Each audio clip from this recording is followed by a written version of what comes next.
Bloodhound Q50 was ambushed in St. Louis on August 17, 2025. Oh my lord! And ever then, everyone has been looking for Lil Jeff's killer as the culprit. It has already been reported that Q50's affiliates have retaliated, specifically targeting Chicago's Trap City Rob. The conflict between Trap City and Bloodhound has erupted once again. Let's dissect it. How Q50 nearly died after getting set up in the restroom? If you have been following the scene, you are already aware that Q50 and his Bloodhound family are serious about that get back. The Bloodhounds are part of a gang that has a history of retaliatory violence when its members or close associates are attacked or killed, and is well known for its involvement in continuing feuds with competitors such as Trap City, Toss Gang, Risky Road, and TMC. These are not gangsters. From the studio, that activity is really important to these boys. It appears that Q50's camp has now retaliated with their own form of retaliation. We must look back to see how it all came to this. Q50, whose official name is McQuail Tyreek Cooper, had worked hard to reach his current position. At first, the 20-year-old from Chicago's South Side had no intention of becoming a rapper. According to Q50, he wasn't even meant to be rapping. The people who took music seriously were Lil Jeff and Lil Sco, but he had to stand up to continue his family's history after tragedy claimed the lives of his closest relatives. The young king had undergone some genuine hardships that helped mold him into the astute person he is today. Q50 shown early on that he wasn't to be played with when he brought a BB pistol to school and used it to shoot a female student, earning him expulsion from 6th grade. He moved back and forth between Chicago and Indiana during his school years, never losing touch with the streets where he grew up. However, Q50's friendship with his cousin Jeff was what truly shaped his personality. According to Q50, he and Jeff didn't truly click until they were older, when they were deciding on their life paths and living on the streets together. It's pretty serious out there in Chicago, okay? The Bloodhounds, you saw the video about Lil Jeff, the infamous alleged hitman who claimed himself, he said himself that he had 11 bodies, he had 11 hats, but his right-hand man Q50, he'd been running around the world saying that he got 8 bodies, alright? Jeff became the big brother Q50 never had from his absent father, and they became inseparable. Check it out, then. On August 17, 2025, Q50 was experiencing a sense of being heavy. Homie had recently achieved some significant success in his rap career. His music was performing well, and he was signed to Grade A. As he prepared for what seemed to be a fantastic event, Q50 wrote that he was in St. Louis, flaunting his diamond watch. The young monarch was letting everyone know he was in the L, and prepared to show up by flashing his bust-down Rolex with the Arabic numbers looking fly as hell. Here's where the plot becomes really complicated, though there were rumors circulating that Q50 had some unresolved business in St. Louis. Unfinished business refers to the fact that Q50 allegedly stole $60,000 from residents of St. Louis, which he later boasted about in his songs. Even more disrespectful was the theft's backstory. It's not just about the bread though, it's also about loyalty and respect. Since sources claim that the money was stolen in order to recover a necklace that belonged to one of his friends, at first, the performance itself appeared to be strong. Q50 was performing on stage. It turned the crowd. Energy was correct. He had no idea, however, that some actual murderers were secretly planning something unique for him. Now, I'm going to give you the little backstory of why this actually allegedly went down, okay? People are saying he ran off with 60,000 from people in St. Louis, right? This is going around on Reddit. Q50 shot in St. Louis after allegedly running off with $60,000. Numerous persons with knowledge of the case claim that the people from whom Q50 had allegedly stolen had set up a complex scheme. These St. Louis boys had been waiting for this moment and weren't going to let him leave their city without paying the piper. Went all out. These cats talk about playing chess while your opponent is playing checkers. They have him booked for the same event where they want to feed him that hot underscore. This young man didn't even realize he was heading straight into a death trap. Q50 and his group entered the site only to be caught in the middle of a better planned ambush than a military action. According to some reports, the attackers employed 7.62 caliber ammo, and his car was struck by more than 60 shots fired by automatic weapons. Knowing that the Q50's handle is actually 762 makes that detail stand out. These youngsters were using gunpowder in blatant disdain to convey their message. 4 persons caught that job and became critically ill as a result of the cold-blooded. Allegedly, there were 60 shell casings at the scene, so they done sent a message. You want to take 60K, we're going to give you back 60. We don't give it back. We're giving it as good as we get it, all right? Deliberate maths. And according to early reports, everyone was afraid that Q50 might not survive this one. The internet went haywire when they saw what appeared to be his Escalade crash up at the ER, but this is where things get very fiery. This is looking like a Cadillac Escalade truck crashed into the emergency room, okay? This is looking like it was a frantic dash for the emergency room. They're saying that 4 people got shot outside that. When news of the shooting spread on social media, several people couldn't contain their emotions. Before they even knew if Q50 was dead or alive, St. Louis rappers CTS Lewick and Real Houdini, who were part of organizations like 1448, Valet Gang, and CTS, publicly claimed responsibility for the attack online by posting victory laps and clowning him. For those who are unaware, CTS Lewick is more than simply a rapper who posts aggressive content online. Man, CTS Lewick also posted about it. CTS Lewick SDL's white rapper with 10 hats. Following the shooting, he taunts Q50. There was a body on this cat's jacket. After reportedly valet parking someone while riding a dirt bike, he allegedly beat a body in self-defense. Therefore, he wasn't just a regular person acting carelessly when he began to harass Q50. It was loud and the contempt was genuine. These St. Louis cats, however, failed to realize that they were more than just squabbling with Q50. They planned to fight the entire Bloodhound family. And that's a mistake you only make once. As anyone familiar with Chicago politics knows, as if nothing had happened, Q50 went live on Instagram, bragging about his underscore after surviving the ambush. The Bloodhound group as a whole was heating up back in Chicago. Everyone in that camp was prepared to slide as word spread quickly across the trenches. The disdain was too obvious, too public, and too intimate to be tolerated. For what reason? Do the Bloodhounds not play about getting back? You must learn how the Bloodhounds play that revenge game if you want to comprehend why the Panessa St. Louis scenario became such a major issue. This isn't your typical group of rappers who only use strong language in their songs. The Bloodhounds are part of a gang that has a history of retaliatory violence when its members or close associates are attacked or killed, and is well known for its involvement in continuing feuds with competitors such as Trap City, Toss Gang, Risky Road, and TMC. They have an entire playbook on how to serve that hot to anyone that comes sideways. And these guys have been honing their get-back technique for years. This mentality of retaliation is ingrained in Chicago's drill environment, where personal slights, thefts, diss tracks, even previous murders feed feuds that can last for months or even years. For the Bloodhounds, loyalty is more than just a term. They are bound together by a blood oath that endures. The murder of Bloodhound Zoni on March 16, 2023, was the ideal illustration of their behavior, purportedly by Trap City members as payback for Lil Jeff allegedly robbing Trap City affiliate Velava Chain. The Bloodhounds wasted no time in sending depressing emojis and sobbing. They immediately got to work. El Jalil Goons, also known as Leo or Liel, was a member of Trap City who was ambushed and killed on June 25, 2023, during a Lyft ride close to the UIC campus after more than 20 bullets were fired. However, the loss of Lil Jeff was the true turning point, the event that let everyone realize how deeply ingrained this fraternity was. You see, Jeff wasn't just another squad member. The operation revolved around him. The person who truly made them famous in the drill scene is Q50's blood relative.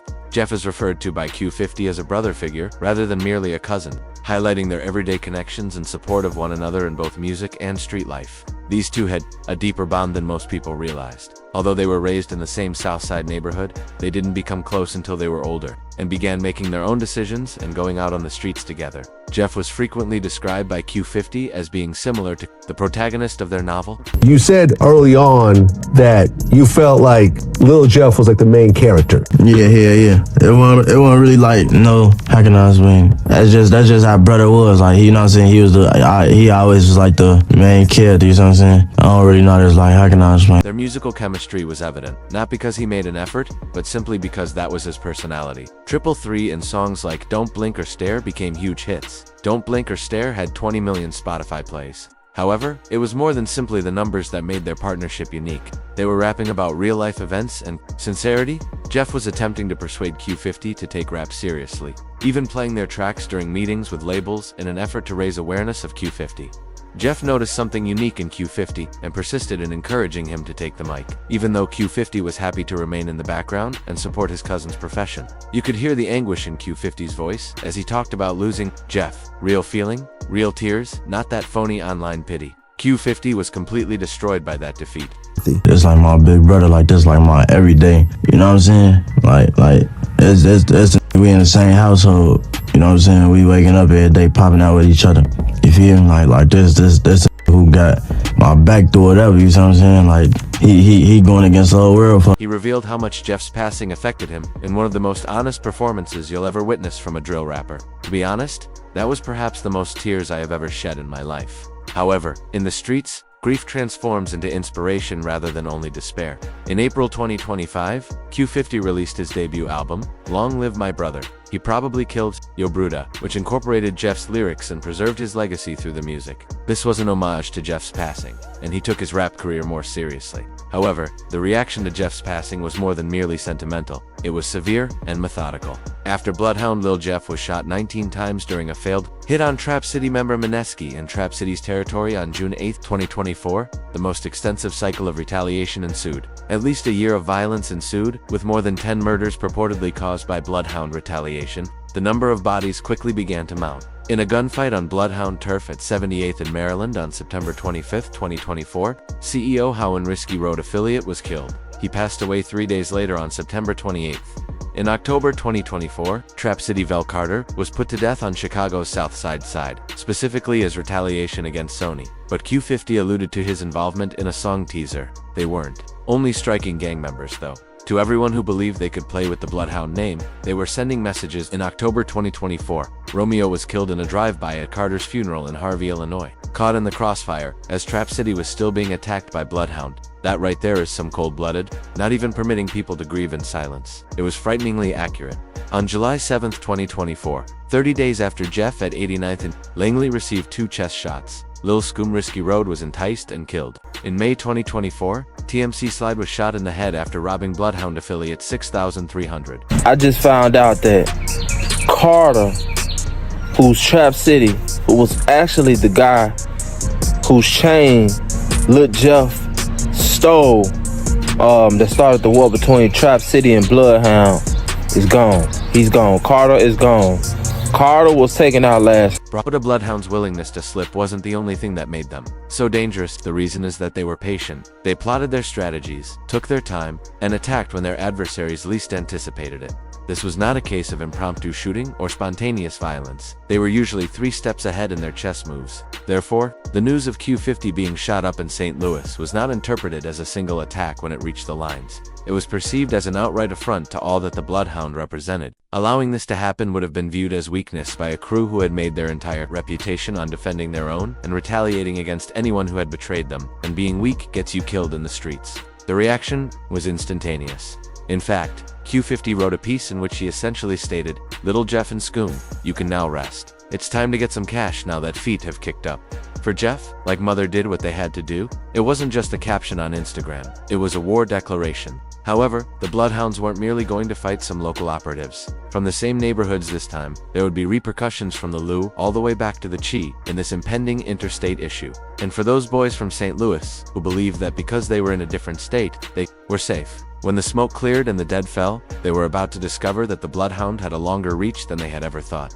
This is where things become very crazy, and that's why you have to be careful who you play with on the streets. When Q50 lined up in St. Louis, the Bloodhound didn't react quickly. It was calculated, surgical, and conveyed a message that was clearly heard in both cities. The Bloodhounds performed something much more planned than merely shooting up St. Louis at random or pursuing the first targets that came up. First, they made the decision to settle some loose ends at home, dealing specifically with the cats that had caused Lil Jeff's death, their greatest loss. The target they selected was ideal in every manner, as if they were saying, "Y'all want to play games? We about to clean house completely." Carter, the member of Trap City whose theft of a chain had sparked the conflict that ultimately resulted in Jeff's death. Carter, the owner of Trap City, is no longer there. In fact, Lil Jeff stole his chain, which sparked the conflict between Trap City and Bloodhound. It was too ideal in its symbolism. The ultimate price was about to be paid by the man whose chain initiated everything. The timing of this hit was even more inappropriate. Look, Carter did make it into the interview. In fact, during that same interview, a video recording of him discussing the chain incident and how it all transpired was released. On Couch TV, Homie gave his version of events, presumably believing he was safe to do so. Here's the worst part, though. Trap City essentially reenacted Lil Jeff's death in that same interview. In fact, that clip was released yesterday. That same night, Carter passes away, which is absurd. It was excessively disrespectful. So there was a lot of people saying that motherfucker ain't got back for Jeff, they ain't did nothing, they ain't gonna do nothing. Q50 actually made a post, and in his post, he basically said like, Lil Jeff and Scoom, you know, y'all can get some rest now. Rob, who claimed to be the one who actually did Little Jeff, posted, "How many of y'all going to die behind this chain?" And the Bloodhounds made sure that mockery was the last thing Carter ever did. Even other members of Trap City were aware of how serious what had just transpired was. So, it's definitely on y'all. When your own peoples is basically saying, the war ain't over, you know is about to get uglier. But what really had people shook was realizing that the Bloodhounds wasn't just operating locally anymore. This was some next-level organization. They had shooters, connections, and resources that stretched way beyond the south side of Chicago. According to Trap City Terra, Bloodhounds didn't do that. Bloodhounds got people that's sliding with them, that's doing that. Whether they did it directly or had their affiliates handle it, the message was the same. Cross the Bloodhounds and get dealt with. Meanwhile, back in St. Louis, those cats who were celebrating Q50s, shooting was starting to realize they might have bitten off more than they could chew. CTS Lewick and Real Houdini, who had publicly taken credit for the attack online, posting celebratory content and mocking Q50, was about to find out that talking slick on the internet can have real-world consequences. The St. Louis crew involved in the attack wasn't just some random street cats either. CTS Lewick, despite being a white rapper in a predominantly black drill scene, had earned serious respect after beating a murder case in 2024. He had allegedly killed someone in self-defense during a dirt bike incident and successfully argued his case in court, giving him legitimate street credibility that backed up his music. But CTS Lewick and his crew had made a critical error in their celebration. Instead of moving in silence after the shooting, they were all over social media taking credit and trolling Q50. One of Q50's ops from 95, Mob YFG, Lil Benji, 8008, even posted trolling him saying, "Lord, please don't let him make it out of surgery," showing just how much enemies Q50 had accumulated across different states. What made the situation even more complicated was the backstory between these crews. CTS Lewick had been connected to Q50's Chicago enemies for months, even smoking on Lil Jeff's name and shouting out 95 Mob 5 months before the shooting. This wasn't just a random robbery gone wrong. This was part of a larger network of enemies who had been plotting against the Bloodhounds. The way they was moving on social media after the shooting was straight up reckless. Some of their own peoples was even calling them out for being too loose with the information. The level of self-incrimination was unprecedented. They were essentially creating a digital paper trail of their involvement in a major violent crime. And look, there's more. I got more, to be fair. I got more case files for you guys, right? Not gonna lie, if my homie tagged me in something like this after a crazy attempt, we're just gonna have to put him off the hood. Dudes are slow. What made the situation even more dangerous was how it was evolving into a full-scale interstate beef. This wasn't just Chicago versus St. Louis. This was about organized crews with serious connections and resources going to war across state lines. Sources expressed hopes to avoid further violence, noting the risk of a broader interstate gang war. But once that genie is out the bottle, it's hard to put back. The sophistication of the whole operation showed that the Bloodhounds wasn't just some neighborhood crew that got lucky with a rap deal. These were strategic thinkers who understood the game on multiple levels. They knew how to make moves that would send the right message to the right people, while also handling their business in a way that protected their own interests. For Q50, surviving that St. Louis ambush was just the beginning. The young king had to deal with the reality that he now had active enemies in multiple states, all because of past actions and current success. I go through that every single day, losing my best friend, my heart, my big brother, my everything. The who wake me up in the morning, who, you know what I'm saying, who I would, every single day. But instead of hiding or backing down, he doubled down on his commitment to the Bloodhound way of life. The broader implications of this whole situation go way beyond just these specific individuals. When you got criminal organizations that can coordinate attacks and retaliation across multiple states, that's a whole different level of street politics. Law enforcement agencies that already struggle to share information across jurisdictions now got to deal with crews that move like corporations but shoot like soldiers. The role of social media in all this can't be ignored either. When cats is live streaming their crimes, posting their locations, and basically creating evidence trails in real time, it changes the whole game. But it also means that beefs that might have stayed local can now go viral and attract attention from all over the country. What's particularly troubling about this situation is how it represents the evolution of gang warfare in the digital age. The Bloodhounds have a documented history of celebrating their violence in diss tracks and social media, perpetuating the cycle through digital means. Songs like Q50's King Draco, where he posed with 9 hats, became viral moments that were interpreted as references to body counts, whether that was the intention or not. Q50 has maintained that much of his violent lyrics are actually references to video games like Call of Duty and GTA, claiming that when he and Jeff WPPED about taking his to kill school, they were talking about teaching people how to play video games. But the line between entertainment and reality becomes dangerously blurred when real violence follows these artistic expressions. The interstate nature of this conflict also highlights how modern gang warfare has evolved beyond traditional neighborhood boundaries.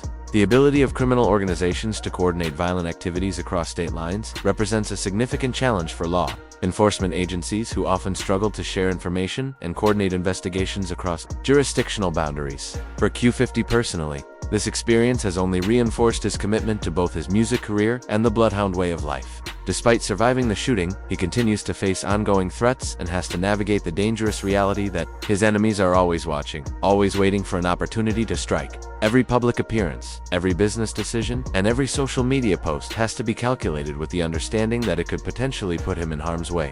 As this story continues to develop, one thing is clear: the cycle of violence that defines modern drill culture shows no signs of slowing down. Each act of revenge creates new enemies and new motivations for the next round of violence. Q50's shooting in St. Louis and the subsequent retaliation in Chicago is just another chapter in an ongoing war that has claimed too many young lives already. For those watching from the outside, this serves as a reminder that the conflicts we see played out in music videos and Instagram stories have real consequences. These young men aren't playing characters or acting out fantasies. They're living in a world where respect, reputation, and revenge can literally be matters of life and death. The question now is whether anyone involved will find a way to break this cycle before it claims even more lives. But based on the history of similar conflicts and the deep-rooted culture of retaliation that defines these organizations, the violence is likely to continue until either law enforcement intervenes or the participants themselves decide that the cost has become too high. What's certain is that the Bloodhounds have once again proven that they don't play when it comes to protecting their own and getting back at those who cross them.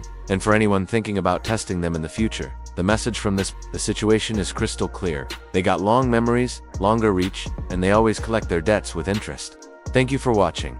If you enjoyed watching this video, click on one of the boxers playing on your